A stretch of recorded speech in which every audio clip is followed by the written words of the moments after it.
Well, yeah, I definitely got lucky with the other side. So this one, 7/16 wants to round it, 3/8 wants to fit, and I tried a 10 mil, because 10 mil was actually the snuggest fit, but that one just wanted to round too. So yeah, this is gonna be a either tomorrow problem or next Monday problem, because it is getting late. It's nearing my end of the day. 7/16 too big, 3/8 too small, 10 mil better, but not perfect. So everything just wants around. I'll probably somehow manage to get a pair of vice grips in there or something, so I can get the tight, firm grip. Probably spray it with some penetrating oil, some PB Blaster or something, and yeah. Probably wire brush it. Just make sure everything's off of it. No more rust. Get the cleanest and snuggest fit. And I'm pretty sure vice grips are going to be our way to go here. So, yeah. Fun. I absolutely... Something on my phone screen. Absolutely not what I wanted to be doing.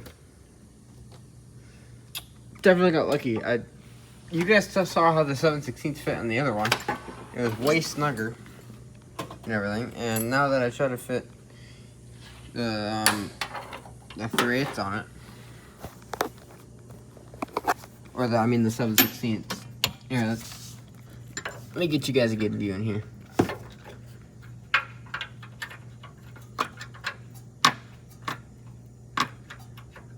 So.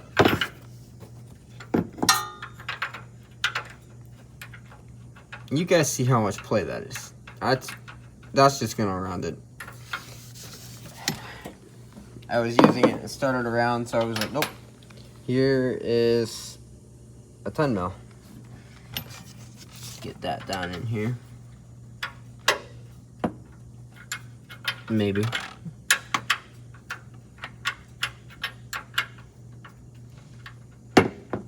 Okay, now the 10. I literally just had the 10 mil on.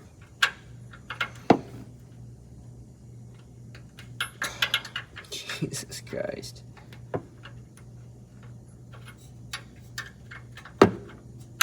I just had that on. Okay. Well, can't get that on now. But, yeah. Gonna clean up my tools. Put everything away that I used. Make sure I don't leave a mess. And, yeah. Yay. Oops.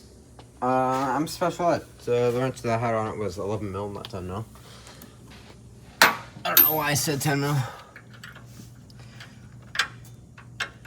But, yeah. See, that's a lot less play. And I tried breaking it loose with that, but just wanted around it. So I'm not even going to risk fully. Because if I fully round that, then we got to replace the whole line. So, no thanks. So, definitely next week. Because it's almost 4, and I work until 4. So, it's time to clean up.